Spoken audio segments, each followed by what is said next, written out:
Okay guys, great character shown from the lads today to rescue that point, but it could have been more in the end for us. Yeah, it was a great game of football today. Two different styles. They're really good technically in possession. In possession, I'd love us to be able to get to that level, all comfortable on the ball. Technicians in there move the ball really well. But in saying that, we started really well on the front foot. Our press was really good, and we missed the biggest chance of the game, I think, in Jack Goodman early on with a header at the back post. If we go one up there, it could have been a more comfortable day. 15 minutes in, they start playing their stuff. They start playing in our half. We were camping a bit in our half, but you know, they weren't really hurting us. We limited them to one real good chance, and they missed. So we both missed a sitter each, really. And then we know what they're about. They've got a real dead ball specialist that's probably scored 4 or 5 free kicks now. And we just didn't want to give anything away cheap, but we give away a cheap free kick from a corner where we're just grappling on the edge of the box, and he puts it in well, to be fair. And then we limit them in the second half to they take a quick corner, which is disappointing because we switched off, and I drill it into the lads that set plays and restarts. It's not a breather. It's the opportunity to switch on, and you're ready. You're set to defend, and then you're ready to counter. And they took a quick one, cross it in, and we're all asleep, and it's a cross that's gone over our goalkeeper's head into the net. So, but then we changed the shape to a 3-4-1-2. We got Alex Wolney on, which was key. Dropped Dan Wilds back into left centre back. And I think the last half hour was our best half hour by far, I think, this season.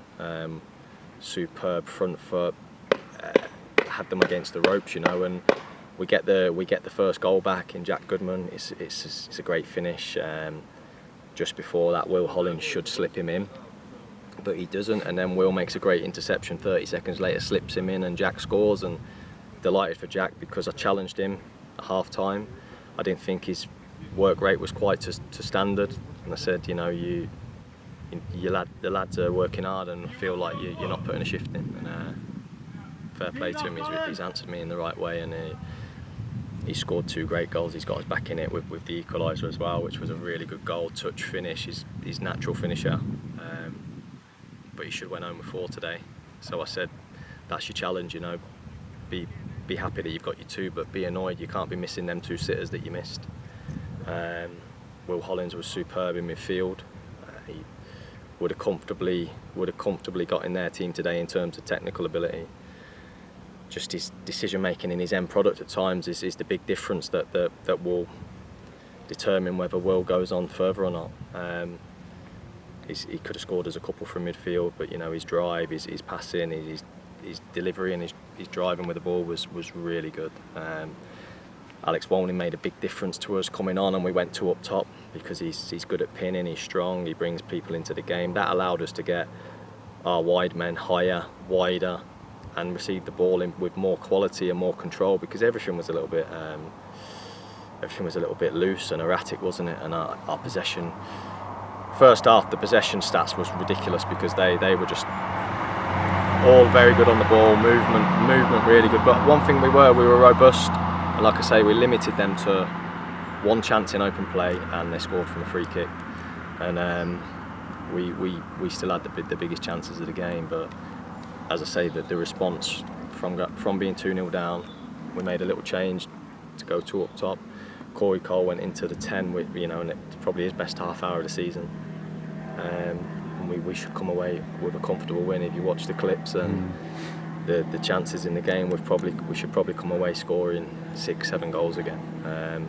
So that's the big challenge. Can we be more ruthless in our end product, more composure, better in our decision making at the finish or the final pass? But if we can build on that, the intensity was superb, the grit, the determination. You know, there's a few that were probably struggling with fitness levels, but when you've got them against the ropes, the adrenaline kicks in, you know, and the momentum kicks in, and that's what happened.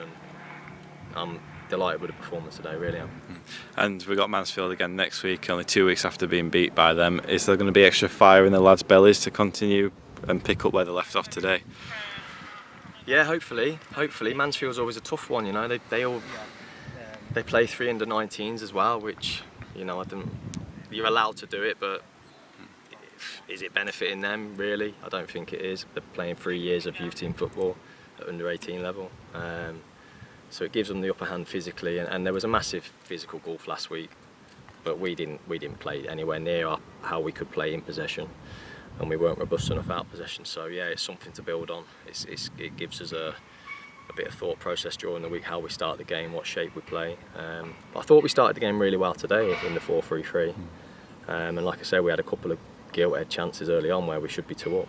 But yeah, optimism, you know, massive improvement from last week, and we should take that confidence. If we take that confidence, that application and work rate of that last half-hour performance today, then, you know, it'll be a good game next week.